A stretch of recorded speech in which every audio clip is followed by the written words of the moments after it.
Vamos ver se agora vai, né, pessoal? Esperar o doutor Pacheco,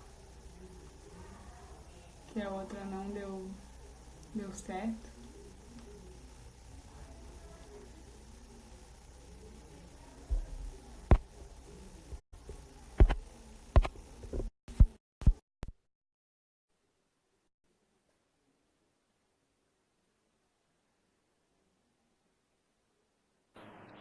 Voltamos. Pronto, Me escuta voltamos. agora? O Instagram nos derrubou, doutor Pacheco. Então, desculpa, vou avançar rapidinho aqui só para também não tomar tempo. Né? O que eu estava dizendo era justamente isso. No desenvolvimento da personalidade, a mesma coisa acontece. Quer dizer, para que a personalidade se consolide, estes sofrimentos pelos quais a gente passa, que a criança e a gente, o adulto, vai passando ao longo da vida, geram crises na gente. Né? Essas crises são chamados justamente para uma reequilibração de todo o processo de desenvolvimento da personalidade. E é bacana, né? Porque você deu spoiler lá do filme, eu vou dar um outro spoiler, né? Quer dizer, na medida em que a Riley, né, vai enfrentando a crise que se instalou na vida dela, a crise vai significando mesmo né, o desmoronar destas ilhas, né, da personalidade. Né? E em um momento parece que a personalidade dela parece que se apaga, né? Quer dizer, se perde completamente por força justamente da crise que se instala, né? Quando as memórias base vão embora, né? Se perdem no filme. Né? E a mesma coisa acontece, né, com a gente, mas é bacana que o spoiler que eu vou dar é justamente isso. As ilhas da personalidade se destroem, né? A ilha da bobeira, da amizade, da honestidade, da família, do rock, desaba, mas ao final, né, é muito impressionante porque o que se ergue no lugar é uma ilha, não são mais várias ilhas, é uma ilha sólida, consistente, completa, ou seja, uma personalidade que vive uma experiência de unidade. Né? E de fato, né, e aí onde entra o outro elemento que eu queria chamar a atenção do filme, né? Para além da ideia de equilibração majorante que eu falei para você, que eu peguei o fio da meada que você trouxe da questão do desenvolvimento, né? E eu peguei pela ótica do desenvolvimento cognitivo e o Piaget faz essa conexão com isso que é da tua área, né? Da terapia Uhum. ocupacional, da questão do Da movimento, né? aprendizagem, né? Total. Da aprendizagem sensório-motora e tudo mais. O ponto que para mim é o mais interessante do filme é justamente a passagem da quarta para a quinta camada. Porque, né, aquela cena do jantar, né, na qual a Riley, né, peita o pai dela, né, pela primeira vez, e que o pai dá uma lascada, ela vai para o seu quarto agora, né, é a primeira vez em que surge na Riley, né, um enfrentamento estúpido, típico da quinta camada. Né? Quer dizer, medir forças. Né? A Riley, pela primeira vez, mede forças com alguém, né, mais forte do que ela. Né? E isto aqui impõe, né, uma queda. Brum, desmorona, né? Algo, né, na Riley, e que é justamente o quê?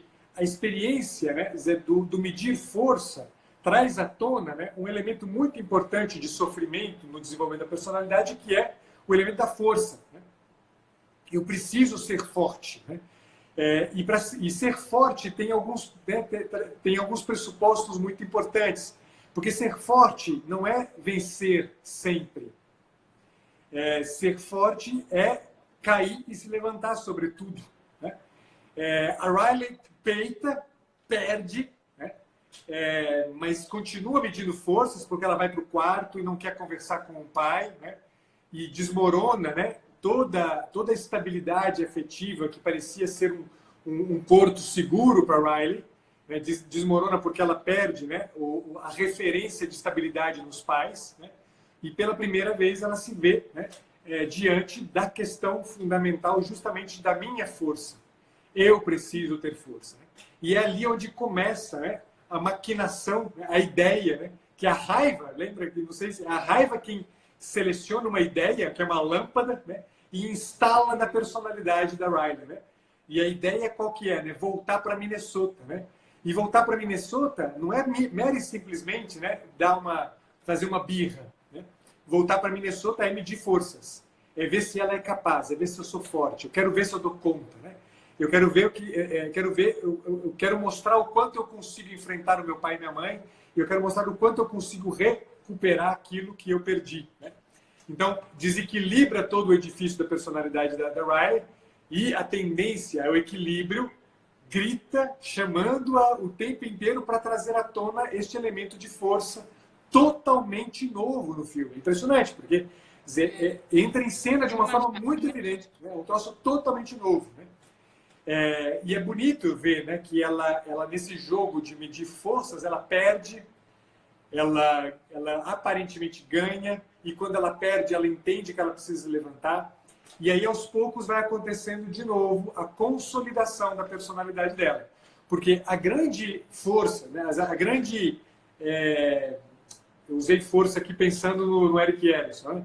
Quer dizer, o que permanece deste enfrentamento de quinta camada é justamente uma força entendida, né, simbolicamente, evidentemente, né? Quer dizer, a gente pode dizer ficar musculoso, a mulher ficar bonita, né?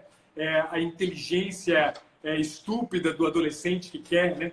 Nerd, que quer se mostrar. Quer dizer, evidentemente que a força a que se refere o Olavo de Carvalho quando ele fala da quinta camada é simbólica, né? E que a gente pode certamente, né, identificar na força física, na beleza, né, numa inteligência que é nutrida, mas a coisa mais importante do simbolismo da força é justamente que deixa-se como herança para a personalidade que passa adequadamente pela quinta camada, deixa-se como herança justamente a capacidade de se levantar diante das situações contraditórias da vida. Porque a vida vai impor, é da vida impor contradição. A realidade se impõe para a gente o tempo inteiro e contradiz as nossas imagens, o nosso amigo imaginário, que desaparece da memória dela. Ele é consumido, né? É uma imagem maravilhosa, né? Um amigo imaginário vai embora, né? Ou seja, eu agora estou me havendo com o mundo lá fora. Chega do mundo interno. É o mundo lá fora que me cobra força. É o mundo lá fora que me pede para me levantar. Antes era o meu amigo imaginário que me levantava. É ele que me erguia, era ele que eu cantava e o carrinho subia, né? Agora não, né? Agora eu preciso abandonar isto aqui, né? Abandonar o modo próprio de criança e adotar um modo de quem está no mundo. Porque a quinta camada, a passagem da quarta para a quinta camada, é a passagem justamente de uma primeira inserção no mundo. Quer dizer, pela primeira vez eu manifesto um conjunto de ímpetos, de forças que me permite intervir no mundo. Primeiro é com a minha força, depois é com a utilidade da minha vida, sexta camada, que ali não aparece absolutamente nada disso, né? Mas isso é muito interessante. Isso é muito interessante, né? E é bonito ver como essa força do se reerguer, né, tem como implicação justamente uma equilibração majorante. Estou misturando conceitos aqui, tá? Estou fazendo um samba do crioulo doido aqui. Mas permite a vinda à tona, né, de toda aquela dinâmica de equilibração majorante, neste caso, né, em vias da conformação de uma personalidade que aos poucos tem um contorno claramente definido, até o ponto de criar aquela ilha de personalidade sólida, consistente, que não é mais, né, uma ilha flutuante, né? Ela é uma península na personalidade da Riley, não é mais uma ilha flutuante, é uma península. Isso é muito interessante, Michele, desculpa, né? Eu acabei falando mais do que lavadeira quando perde o sabão. Imagina que isso. É interessantíssimo mesmo, essa questão da própria integração, né, das camadas. Aparece claro no filme, né? Você integra todas as motivações ali. Então, quando a nova ilha se forma sólida, você vê que se integra tudo, né?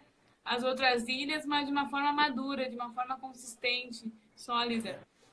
E isso eu acho incrível, assim, porque é próprio, claro, da quinta camada essa necessidade de autoafirmação, né? Sim. E essa força que antes dela não tinha, né? Que ela busca sair de São Francisco para ir para Minnesota, vem muito também disso. Ela perde um pouco, que também é próprio dessa, vamos chamar assim, crise. Ah, mas espera aí, que é palpável na adolescência, o que eu sou, o que eu quero ser, né? Esse meio aqui, esse grupo aqui, eu não me sinto parte, eu preciso me encontrar, né? E aí eu quero colocar a minha força também, de certa forma, desafiando aquela estabilidade que antes eu tinha como verdade, né? E aí vem Perfeito. toda aquela busca de uma consciência moral que dos adolescentes têm, né? Que geralmente dá problema, né? Daí, por quê? Porque em vez deles essa é próprio dessa busca pela força também buscar essa consciência moral das coisas do certo e errado. Então a mãe liga para ela ali, liga 1000 vezes para ela para tentar persuadir de qualquer forma, inclusive uma preocupação porque ela nunca havia feito isso antes. E ela tem ali uma consciência dela, né?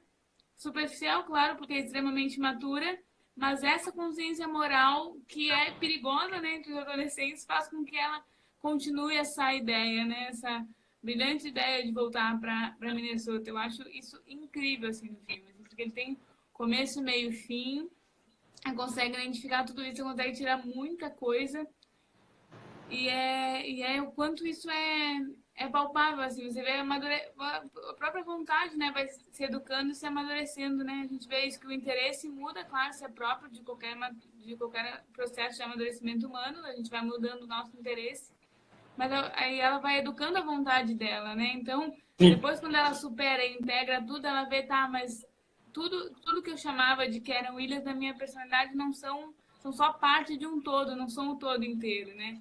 Então, eu posso perfeito. sobreviver sem estar em Minnesota, eu posso sobreviver sem estar jogando hockey todo fim de semana no lago. Então, essa própria aprendizado, que, como o senhor falou, né? Do cair e levantar, dessa ressignificação, de buscar um sentido novo, ainda claro que a gente saiba que isso seja próprio palpável de camadas maiores, a gente vê isso clássico no filme, né? Prático, desculpa, no filme, concreto. Sim, perfeito. E aí, a última coisa que eu queria dizer, apontar, né, nesses 10 minutinhos finais aqui, só porque é uma outra coisa que eu achei muito legal, que eu, nessa assistir de novo, né, me trouxe à tona um aspecto. Olha só, olha o mingau que eu estou fazendo na cabeça do povo. Eu pensei em um aspecto, né, da psicologia filosófica aristotélico-tomista, né, conhecida também como psicologia tomista, né, é um aspecto que aparece ali que é muito interessante, porque a Riley, no ônibus para Minnesota, ela perdeu, né, a personalidade dela se apaga porque ela perde as memórias base, né, e a crise, né, derruba todas as ilhas da personalidade dela, né, todas, absolutamente todas, se desmoronam nesse momento. E aí tem, né, o momento da reentrada, né, no centro da personalidade daquilo que é o núcleo definidor da Riley, que é a alegria. A alegria volta para o centro da personalidade, mas ela não volta sozinha. Ela volta com a tristeza. E aí, né, surge uma coisa nova, muito interessante, porque a tristeza assume o comando, né? E ela assume o comando recolocando as memórias base no lugar e assumindo a mesa de controle. E aí, neste momento, a Riley recupera as memórias e fica triste, né? E a tristeza é o fator de retomada da Riley. A tristeza é o fator de retomada da Riley. E aí, por que eu pensei no Tomás de Aquino? Porque o Tomás de Aquino, ele, ao falar das paixões da alma, ele define a tristeza como a certeza de um bem ausente. A tristeza que a Riley experimenta faz com que ela recupere um bem que ela identifica, que está nas memórias base, e que naquele momento, naquela circunstância de crise, se ausentara. De forma que é por via da tristeza que ela retoma a esperança.